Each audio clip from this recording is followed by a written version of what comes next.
And good evening, ladies and gentlemen. It's now that hour every Tuesday, 5:30 p.m. Pacific time, and it's the Voices from the Alternative World.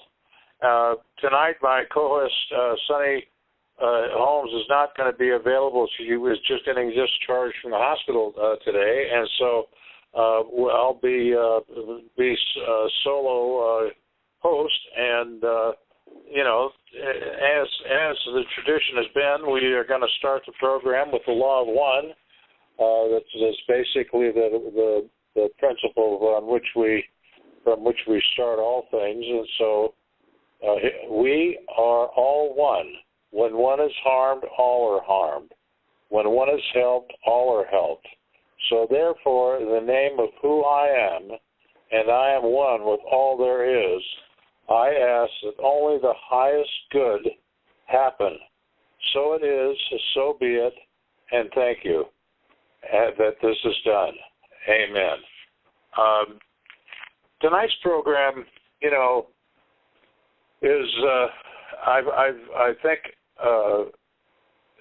when we're talking about voices from the alternative world, and one of the things that I personally feel is the most the one practice or issue that is going to have the greatest effect on change in the world is the change from our diet from a animal-based diet to a plant-based diet, and so I focus on that a lot because it really incorporates all the things that we have to do from the standpoint of being nonviolent and cease the killing of animals, and from the standpoint of sustainability, that really, if you do the calculus, if we continue on consuming the acreage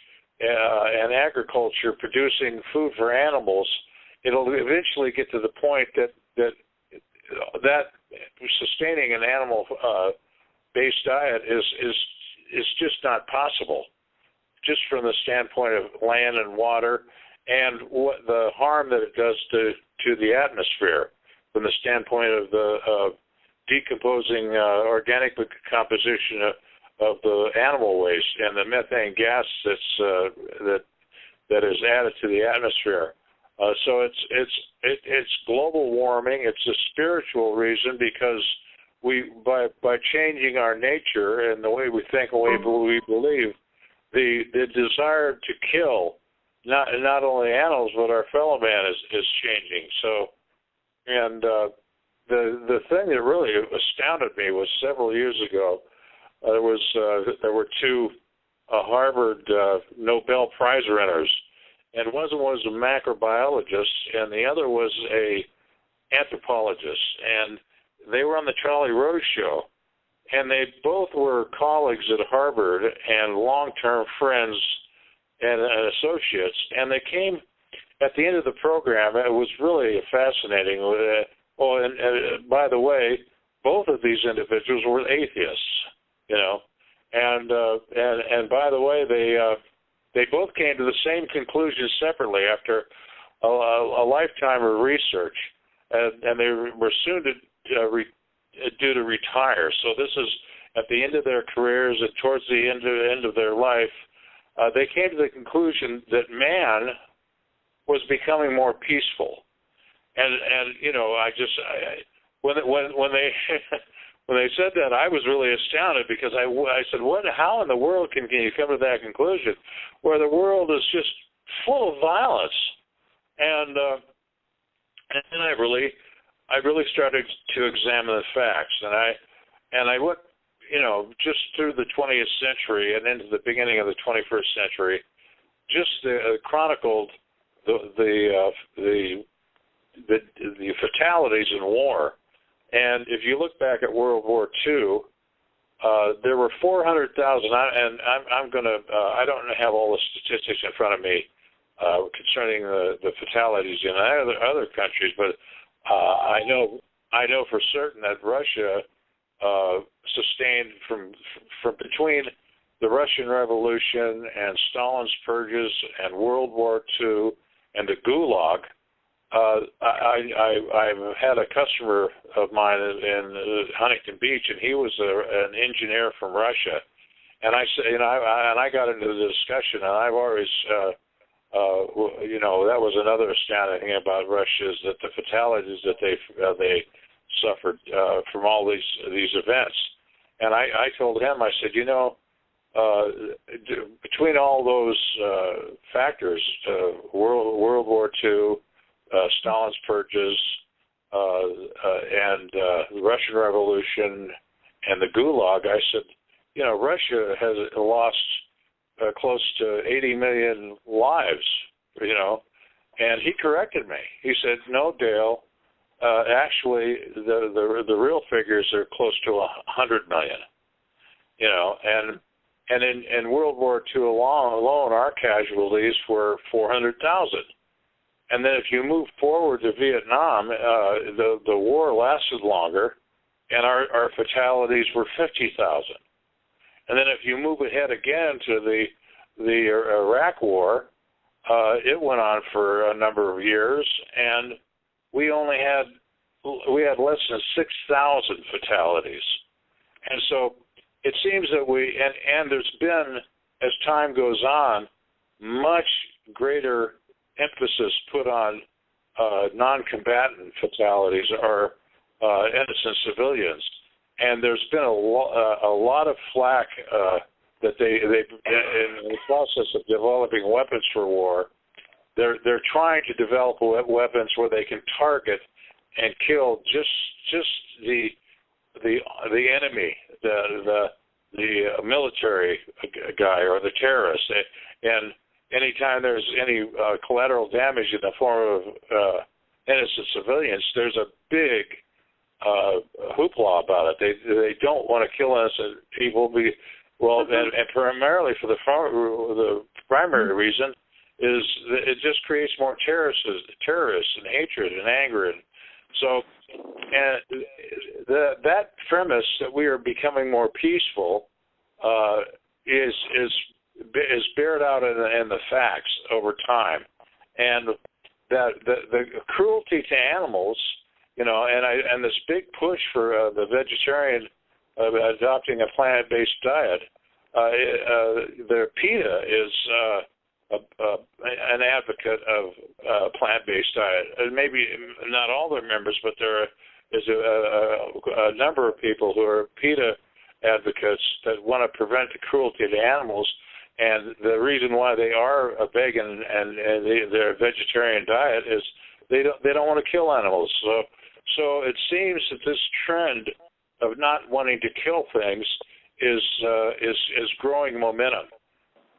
And then the additional factors that and I keep mentioning the Physicians Committee for Responsible Medicine, PCRM, is a group of doctors that are attacking the disease from the standpoint of prevention. And one of the things that they advocate is, again, a plant-based diet.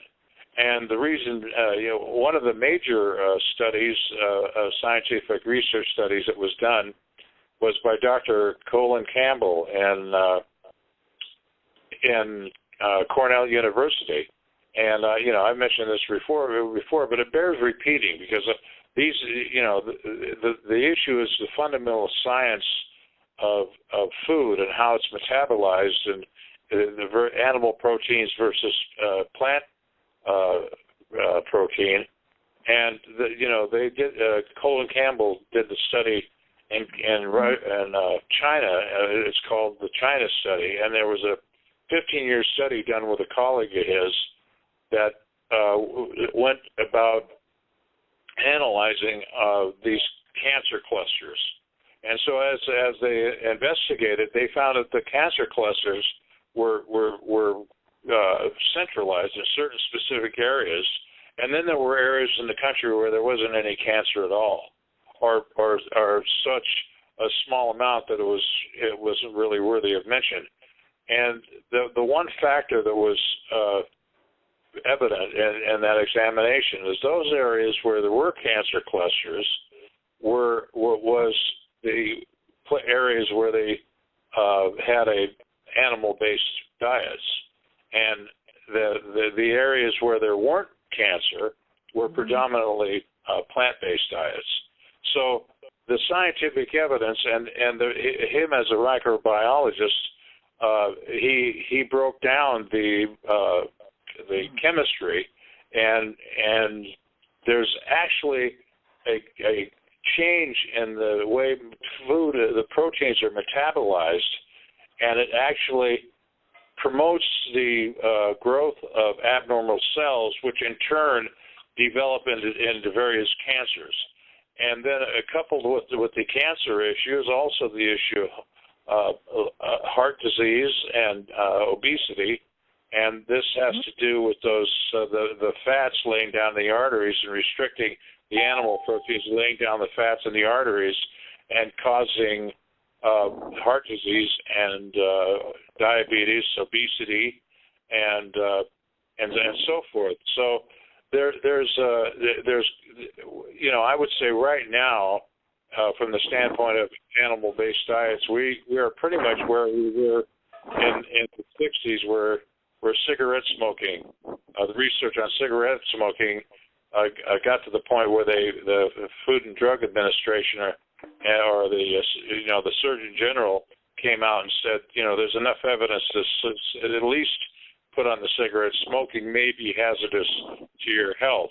Well, as time went on, the warnings were more serious. It says it will cause cancer, and so we're evolving in that science to the point where it's there was the latest blog from Dr. Bernard, who is the president of the Physicians Committee for Responsible Medicine, and I had computer problems, so I was going to read it, but now the evidence is overwhelming that these processed meats for these lunch meats cause cancer. So this as we evolve, I'm always looking for the proven scientific evidence for doing a thing, and for all the benefit that the major part the galactics are playing in this transition. Ultimately, it comes down to us making decisions on how we think and how we behave and how we are going to change the world around us. So this is a monumental thing that's happening in the world of agriculture and diet, and I think I can't.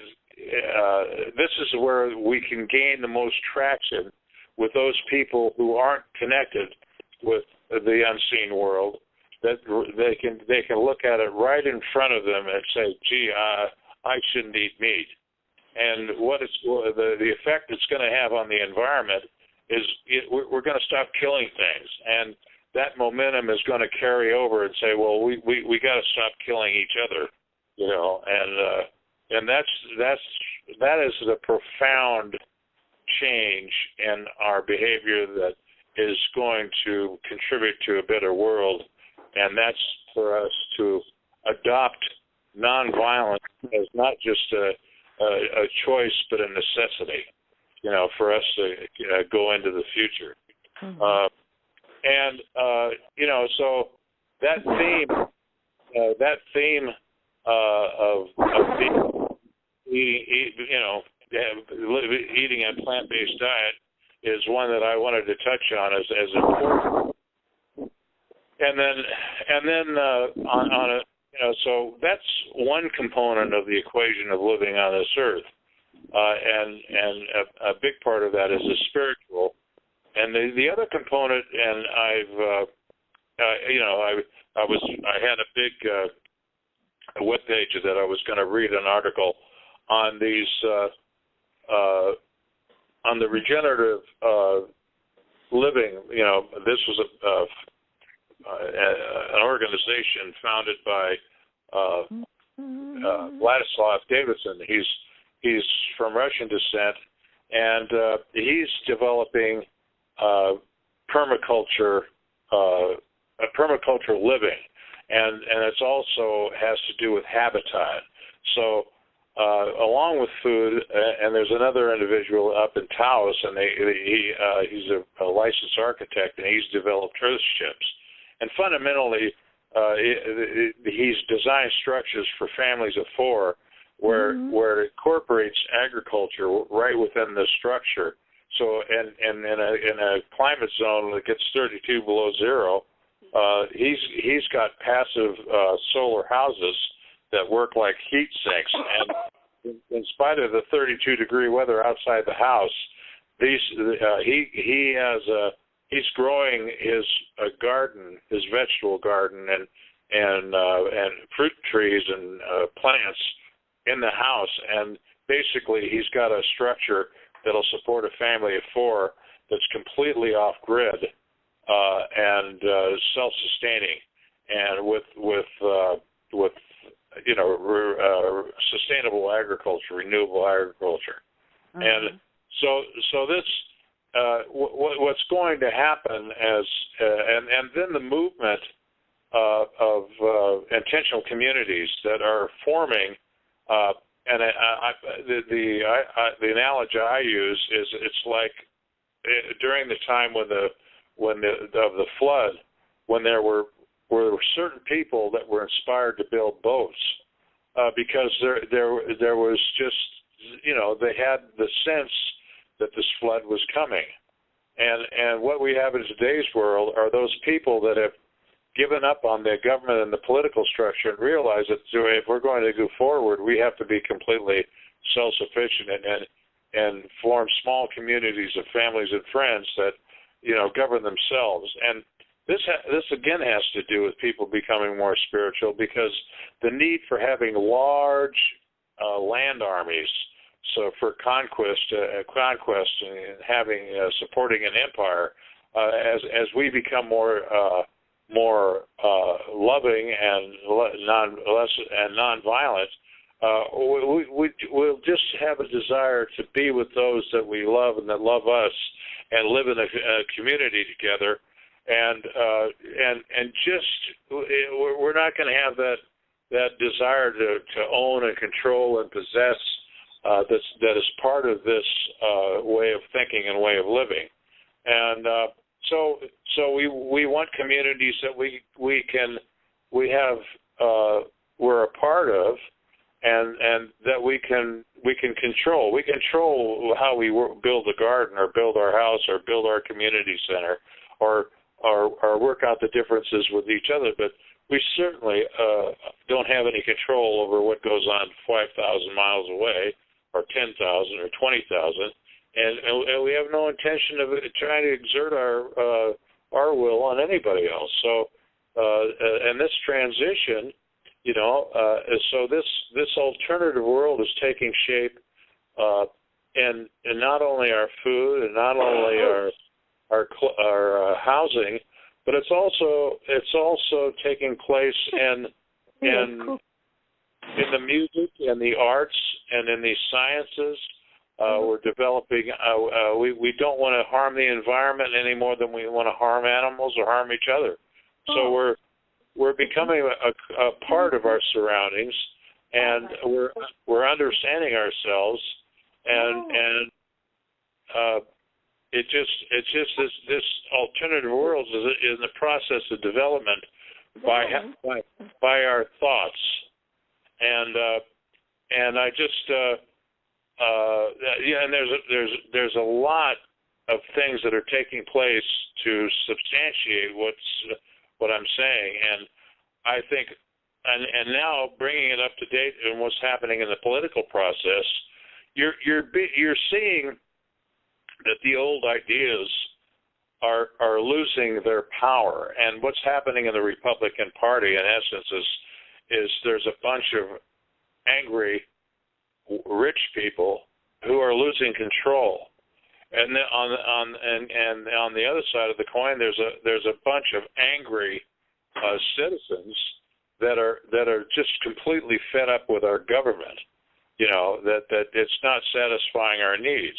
Well, unfortunately, that the answers that people are looking for can't be found in money or laws or ownership of land or religion, and anymore for the rich man or the angry person who's trying to make this thing work and just thinks by going to the voting booth and putting another person in office, it's the fault of the people.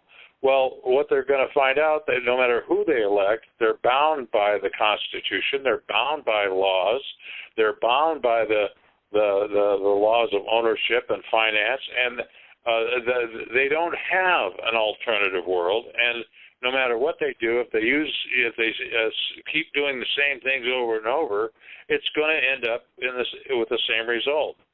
So what we desperately need is to work on, I refer to Buckminster Fuller because we're not going to have a new world by anything less than engineering it. The Constitution didn't come here because somebody wove a wand. It was a process that started, with the rule of law and the Magna Carta and the Declaration of Independence and all that evolution was had a degree of pain with that growth. And it's no different now. That what we have to articulate who we are, what we are, where we're going, and why. Everybody has to understand it, and it has to be in sync with the universe around us. So there's a spiritual growth that has to take place, and along with that, there has to be the scientific development and the evolution in knowledge to achieve it. So it's this alternative world we have to build, and we have to get organized, and it's the nuts and bolts of this thing that are in the process of being worked out, and there's no avoiding it. We have to discuss it. We have to get it organized. It has to fit the universe around us, and before we can move forward. And until we do, unfortunately, we're going to be stuck with what we have. So there was Chris and his wife in Monroe, Oregon. That's why I'm so excited when I see examples where people are learning how to get things done without money. The garbage warrior and sharing gardens. And when people have discovered the way to do this, the sooner that we get organized and get this scalable and get exported and conflict the old ideas of money and land and what's really important, the sooner that world, that alternative world that we're looking for will be here. And I apologize if I put her on the spot when she was on the program, but I'm aggressive. I'm an aggressive advocate of changing this thing. And when I see somebody who's come up with a solution, it's like cracking the atom. It's like, wow, that's real. And I want to make this huge. And so what we have to do is figure out how we can scale that same the essence of that thing for everyone. So nobody walks around and says, well, that'll never happen. You always need war, and you always need money, and you always need. No, you don't. You don't need those things. It's just something that you think you need. And, Chris and his wife have proven it, in fact, that there's another way to live and another way to live in the world and function and flourish. And so anyway, I'm still crazy after all these years, but I'm not giving up on having those principles and standing up for them and being practiced. Well, how do we get this thing? How do we get this thing on the world? Because the sooner we change the world, the sooner the killing stops, the sooner all this ignorance, the sooner we have clean water and clean air and clean food to eat, and the sooner we have a lifestyle that we can all accept and be happy in. And so having said all that, I don't know who's on board, but I will now. The question I have is, I want to unmute this so the audience can get in. Dale? Yeah. It's funny. I am here, and I just heard your wonderful presentation for the last 10 minutes at least. So I just wanted y'all to know I'm here, and I came in a little late.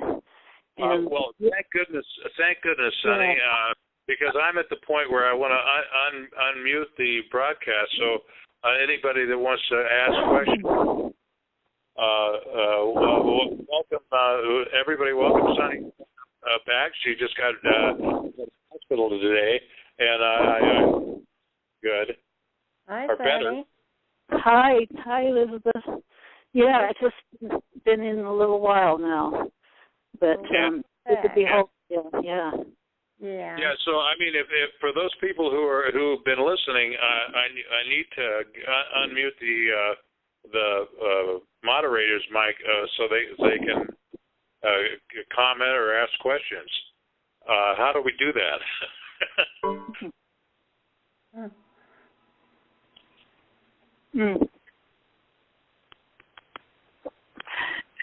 Was it muted to begin with? Was the room muted to begin with? I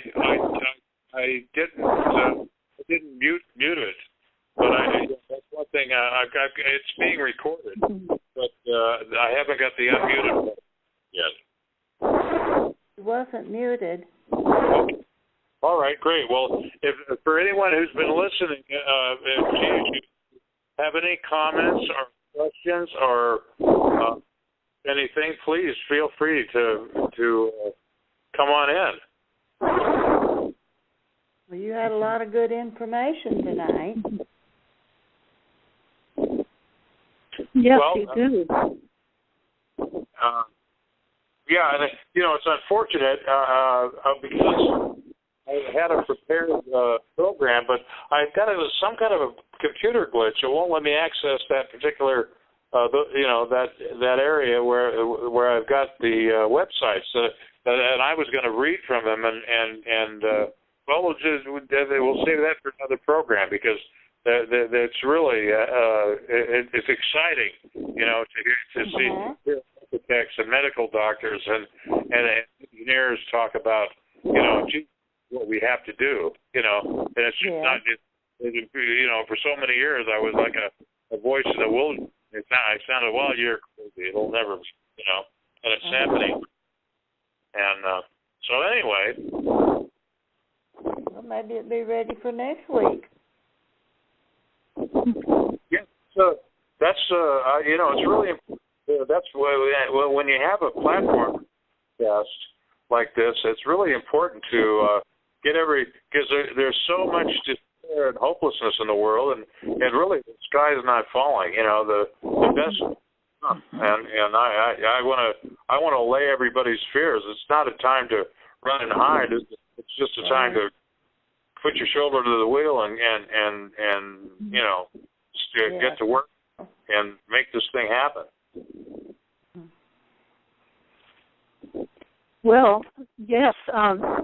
Once again, after 5 days in the world of medicine and doctors and nurses and medical world, more experience and knowing that the need to focus more on the real reasons for disease rather than the drug surgery paradigm is definitely in order. I mean, they do the best they can with what they know and how they've been trained for the most part. You know, the people that I've come in contact with, but the food that they serve, and I was looking at the menu there. I mean, meat or chicken on every single day is the entree, and there's hardly any options for. You know, they had a hard time finding food to feed me with my dietary needs. Funny. Yeah. Yeah, they really, Sonny, when I was in the hospital, I actually the dietitian who controlled the menus, and I introduced her to the Physicians Committee for Responsible Medicine because they actually have people that will come in and teach them about plant-based diets and putting a menu together that satisfies all of their nutritional requirements. And if you go to their website and join, they they have a once a month there's access to thousands of menus, but once a month they print a menu and a vegan recipe. And when they construct their menus, at the end of the recipe, it lists all of the how much protein, how much how many carbohydrates, and what is the vitamin and nutrient content, and what percentage of that you need in your daily diet. So when you put these menus together, on a 3-meal-a-day basis, and with the snacks, all of your nutritional requirements are satisfied. And that's the beauty of it. They've really, and they're working to get the menus changed in schools. I think there's 3 or 4 public schools now that offer a vegan alternative for kids, and so they're fighting a big battle against the industrial agriculture. And a lot of our farmland is just used for animal feed, Right. Yeah. And it's so much. So the battle is to get the food grown locally in community gardens like Chris and his wife have in Monroe, Oregon, and so that we have a daily fresh, unpolluted, pure food that we're putting in our bodies, and then the other challenge is to not have a toxic environment where we're living that's putting in the atmosphere, and breathing clean air and drinking clean water. And Flint, Michigan is a stark example of how we have destroyed our water to the point we can't even drink out of the natural rivers. So we got a long way to go, but the health is going to come, and this is another interesting thing that I've researched, and our emotions. When we have anger and we have hate and bitterness and resentment, our bodies produce toxins that break down our organic structure. So being positive and loving and generous is a big contributor. Even if you have clean air and clean water and clean food, you can still get sick and destroy your health with your thoughts.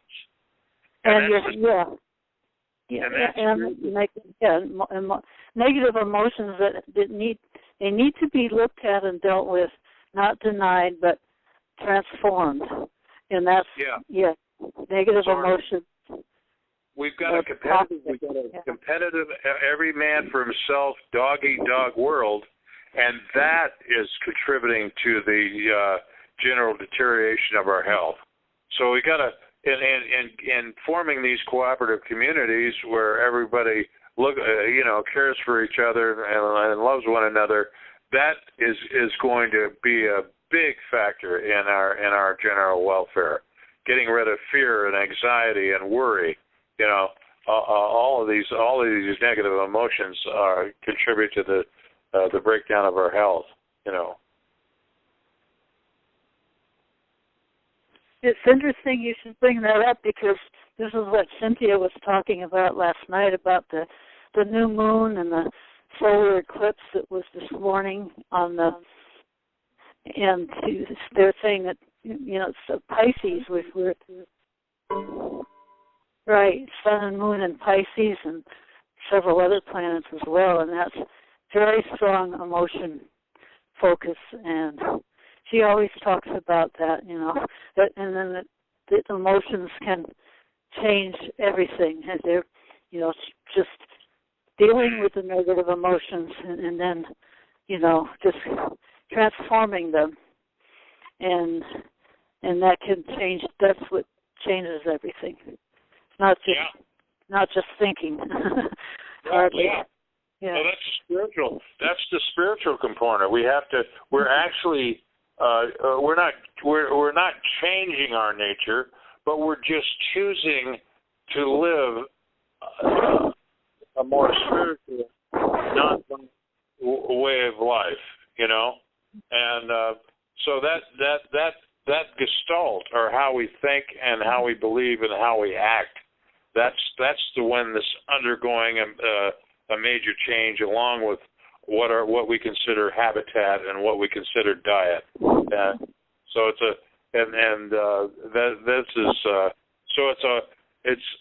a holistic, incorporating everything that we do in our daily lives that's going to contribute to our overall health. Right, it's because we can have a swamp of toxic emotions inside of us. And, that is like really, yes, it's on every level really, and that's all being. People are really waking up to all these things that I can see it. It really is. Even if they don't recognize it immediately or talk about it, it's part of the consciousness that's rising right now. Yeah. And changes that are taking place. Yeah. So,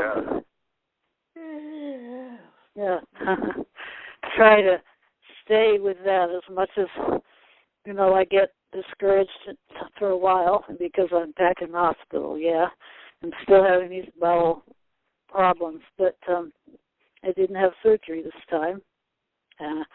Keeping, just trying to keep the attitude,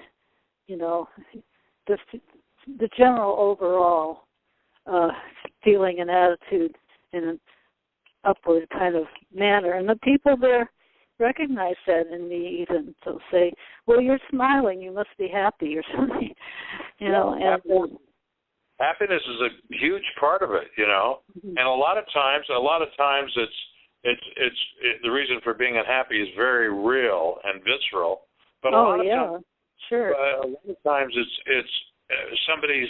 There was a joke that really exemplifies that. It's the optimist and the pessimist, and the father has two children, and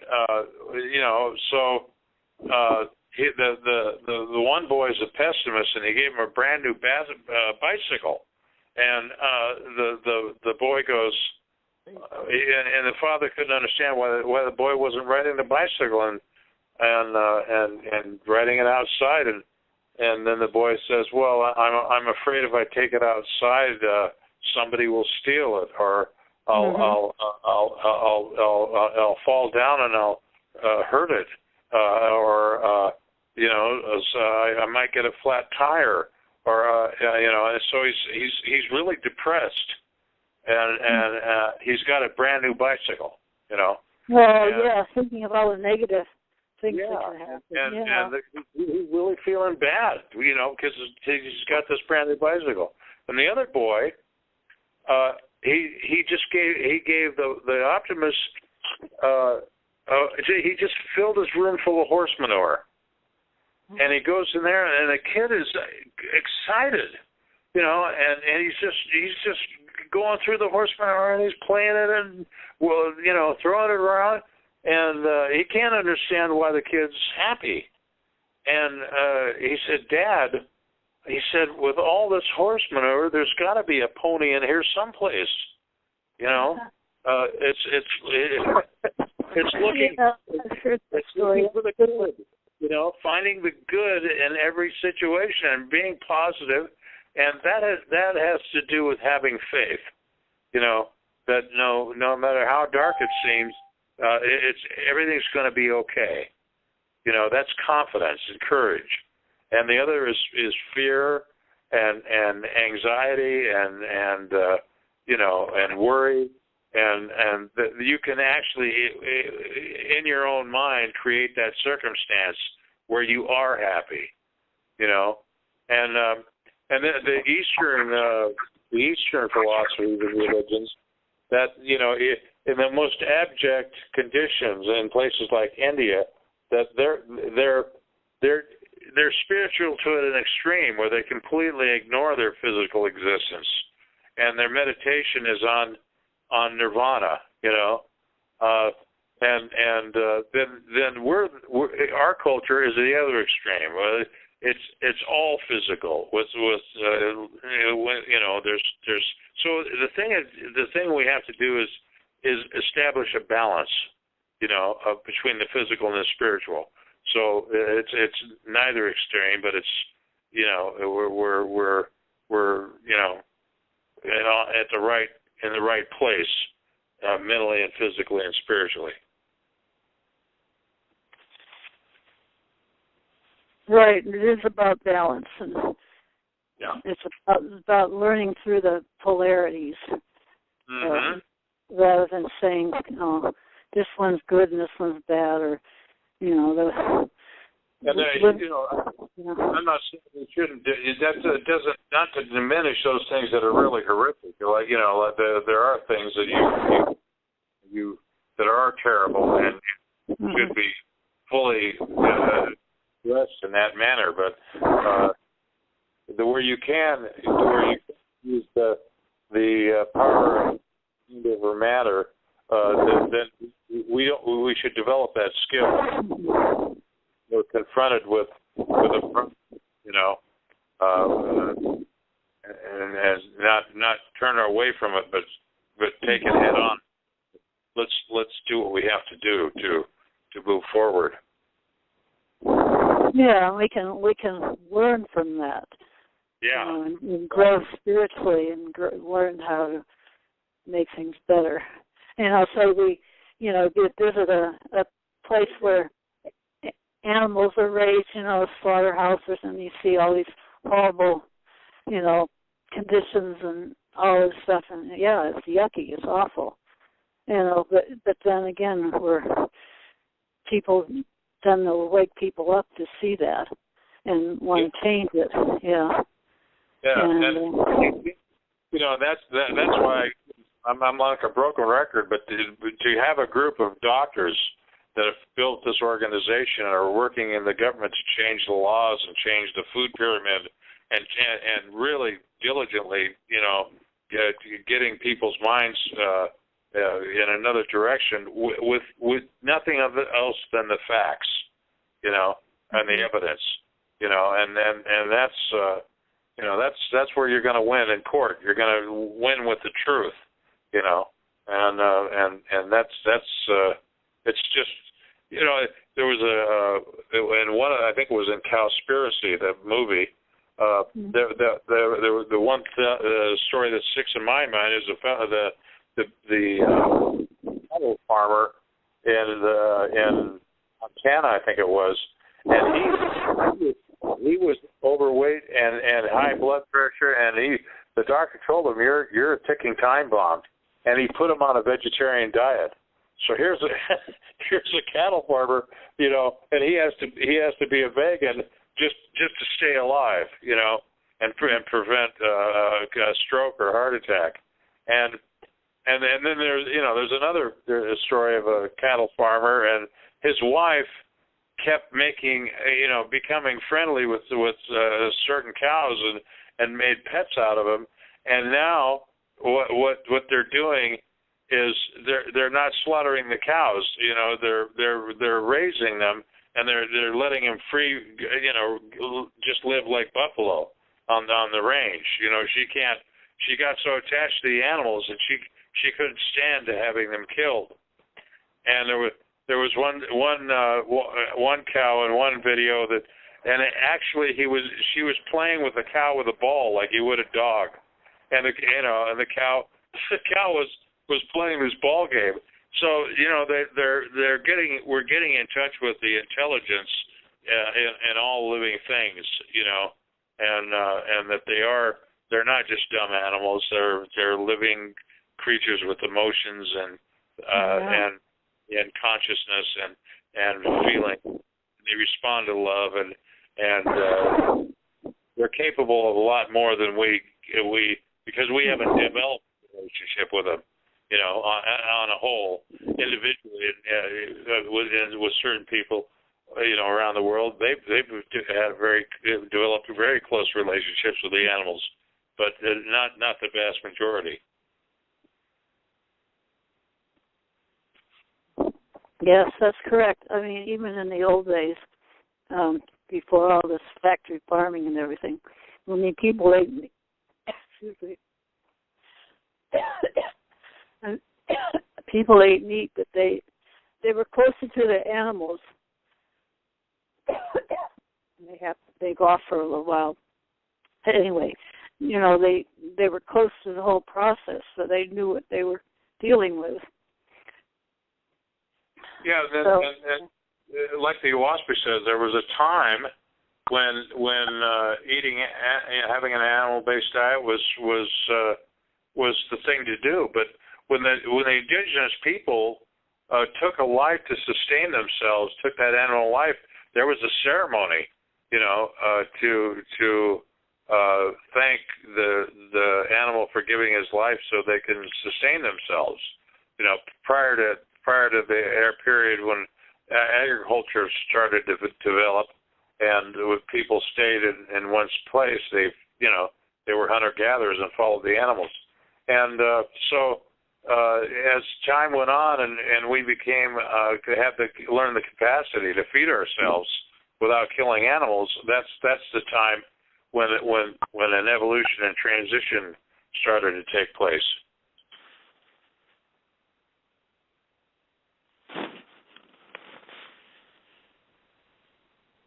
It's interesting to have a perspective on all of this, to know that people just took all this for granted in the old days. And I say that it's like before, maybe before the 1930s or something, in the 1930s, and that. They had their little farms and everything, and they had their chickens, their eggs, their cows for their milk and all that stuff, and the whole family was there, and they milked the cows and made butter, and that seemed like a completely natural thing to them, and it probably was, and somehow maybe their sensitivity to the life of the animals wasn't as great as some peoples have become now. Much more sensitive to the life and intelligence that they're part of. It's like it had to get so bad, but then out of all of that came the new consciousness. I think more. When they did the small farms and these big industrial corporations took over large acreage, and it was about money and power, and then they developed this mechanical approach where there was no connection to the animals at all. It just became a machine to make money, and so there was no heart or soul to it. It was just a matter of mass producing for profit, and then it lost all its attachments to anything sacred. It was just a piece of meat that we, and with no emotion and no thought, no connection, just totally without any spiritual component at all. That our surroundings and the living things in it really don't matter. There was like a sociopathic. There was no right or wrong to anything. It's just, okay, well, I own the land and I own the animals, and I figured out a mechanical way to slaughter them so I can get more food at the market for a cheaper price and put my competitor out of business. And, then they put the nitrates and the chemicals and the hormones. Well, I can make them grow fatter and bigger, so there's more meat and less bones, and put these growth hormones so they don't require as much food, and then change the food that they're eating, so it doesn't have anything to do with having a healthy animal. It's just producing meat. That it's not an entity to be considered in and of itself. It's just another thing that I can make money from, and that's so we're really, really, really separated ourselves from our surroundings and everything in it. Yeah, that the animal bodies were just a commodity, and still are in that consciousness. They're just human beings are treated like cattle. They're just an item on the budget. They're there in the labor column. They're expendable. Hire them and fire them and lay them off, and you in the process of families being destroyed and people being injured for life, they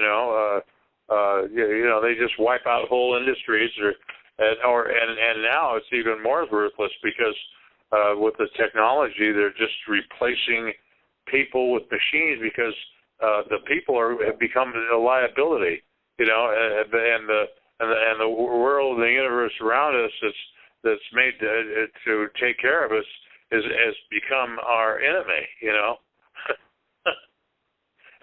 So and out of all this all these I call them displaced people comes if the system can't absorb me, I've got to figure out another way out of necessity to survive, and that's really a large part of what's began the alternative or intentional community movement is. They don't need me anymore, so I've got to figure out some way to survive. And now it's become the development of intentional communities is becoming a fine art, with a lot of advocates. Yes, it has, and you were here with the last Tuesday show, but I've been connected with another man who was part of the One World Family Commune, and he lives in Florida, and he was very much involved with, he had a personal relationship, in working friendship and learning from Buckminster Fuller. And remember, Sonny, when we were young, the conversation was, this thing's got to go. This is everything around our surroundings that they built up is an impediment, and we got to get rid of it. Well, yeah, there were these visionaries that were way back there, individual visionaries and geniuses like Bucky Fuller, for one, and Tesla. Well, Tesla was really a genius, and he had so much to offer. This is getting away from the animal thing a little bit, but a lot of his, as many people know, his technology and inventions were absconded by the dark side. They used them for weaponry and various things like that. But they had so much potential. Yeah, like the Tesla machine, that kind of thing. But for free energy and just really part of the new paradigm of just getting our energy from the universal source directly. And when I look at the political events that are happening today, I really think and I really believe that what this lesson is that we're going to learn is all these people that are being inspired to go to the polls because they think, well, they may not agree with Trump, but he's against every things that's established. So they say, well, we just got to get the right people in office, and we'll do that, and then everything will be okay. What they're going to find out, and the conclusion, and really is the last step before a major transition is going to happen, and the majority believe that we absolutely, if we're going to have a new way of life, we got to start a new way of life, and we can't use the old ideas to go forward. And I think that's what this is. They're going to say, okay, we're going to throw all these bums out of here, and we're going to get some good people in there, and they're going to find out that it's over time it's going to result in the same end. A horse and buggy can only go so fast and only accomplish so much, and then you concede, well, the automobile is better, and so when they finally realize that this thing is lived its usefulness of it's this vehicle, this republic, and this way of life has outlived its usefulness and become obsolete, that's when you're going to see like a rocket take off, and humanity is going to go in another direction. But it has to be proven. We've lived this way for thousands of years, and to make that transition and to get everybody on board, we've got to go through the process of experiencing the failure born of a structural weakness, that prevents us from moving forward. So it's a learning process, and I think that's what we're witnessing here, and it's a lesson. It's like ABCs. There's no going forward until we go through this experience of learning why we have to change, and so it's really, really, really exciting. I'm innovated all the time with all that's going on, and the unfortunate part, Sonny, is that we're not 21 years old to really get into it up to our neck. We're in the checkout. Well, we've got the advantage of the wisdom of our years. But sometimes, then we can get into our eternal, feeling of who we really are in eternity. We aren't these bodies.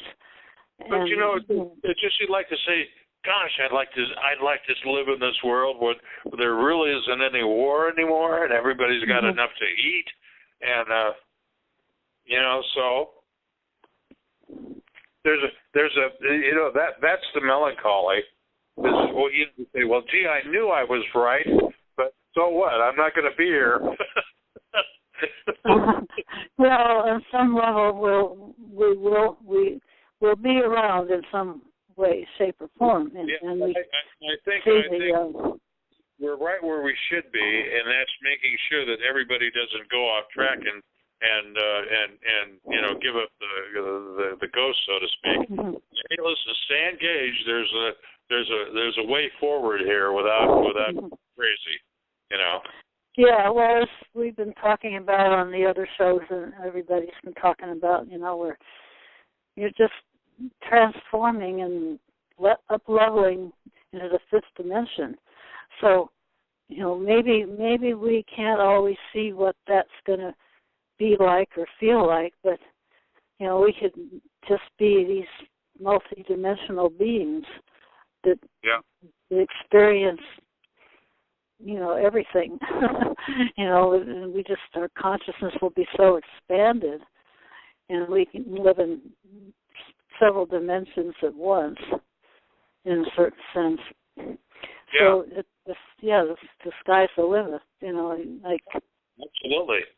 And I just and there's plenty of we don't have to take this experience we're going through and resort to our basic instincts, because there's just too many voices that are resonating for change and nonviolent change, and builders that are building. Too many examples of a bright future, that are going to stamp out the voices of anger and hatred and violence, So.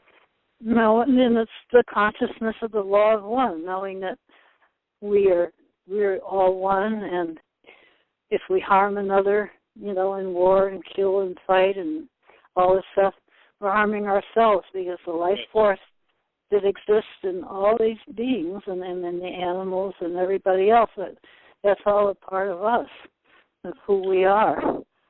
And that one example of that I always keep bringing to the surface is when South Africa, there were a large number of people that thought that would end up in a bloodbath, and and here was Nelson Mandela. He spent 27 years in prison. If anybody had a right to revenge, it would certainly be a person of that nature, and Bishop Tutu. He got together and said, no, we're not going to, he admonished the tribes, we're not going to take out our revenge on the white man. We're going to live those principles that we have always spoken of, and forgive and reconcile and restore and redeem, and so that was the first time in the history where a major conflict was resolved without violence and war, and it was a beautiful thing to see, and not that South Africa is a perfect model for the peace and justice, but it shows that the environment that we're living in, we've got a major problem in the Middle East. But it's only because there are interests that are still trying to get control of the world's oil supply, and that's the only reason. If it wasn't for that, but apartheid was an evil that turned everybody's stomach. The fact that you used the state, and it was an international boycott of South Africa that really. It was a major impetus. So when you start hearing the voices of a boycott against armament and the defense industry, and internationally, worldwide, that when they finally come to the conclusion that this is why we have wars, because people are profiting off of it, In South Africa, they had gold, they had minerals, they had a lot of resources. But the world's conscience came and said, we don't care what you have. You're not going to do business with anybody until you fix this problem, And so anyway, once again, Sonny, we're at that hour when we have to say our goodbyes, and it was really a pleasure this evening. I really enjoy it, and I'm looking forward to the show next week. And so I hope your things go well in your recovery, and you're better. And it was a pleasure once again talking to everybody. And I just want to say good night, Sonny, and all those that are listening. And we'll see you next week. Good teamwork, Dale. I'm glad that you were here to carry on, and it sounded like you were, really inspired by everything you said, and rightfully so. So, yes, we'll see everybody next week, and my friend Belden Gelf will probably be the guest. Okay. So, bye-bye. Bye-bye. Love everybody. Take care. Lots of luck to all. Thank you. And everyone that's on the call, thank you for being here. Good night. Good night. Mm-hmm.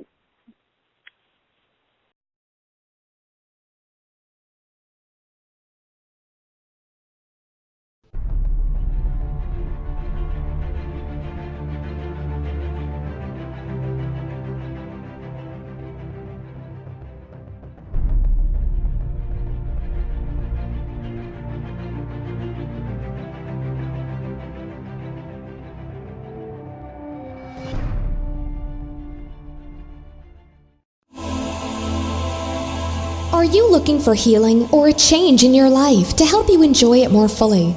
You might benefit from a galactic energy reading and clearing from Chris Jacobs. Chris will work with you on a soul level to clear unseen negative influences, implants, programs, contracts, and energetic blocks. Chris Jacobs is a gifted energy healer. Contact him today at ChristopherStephenJacobs@gmail.com.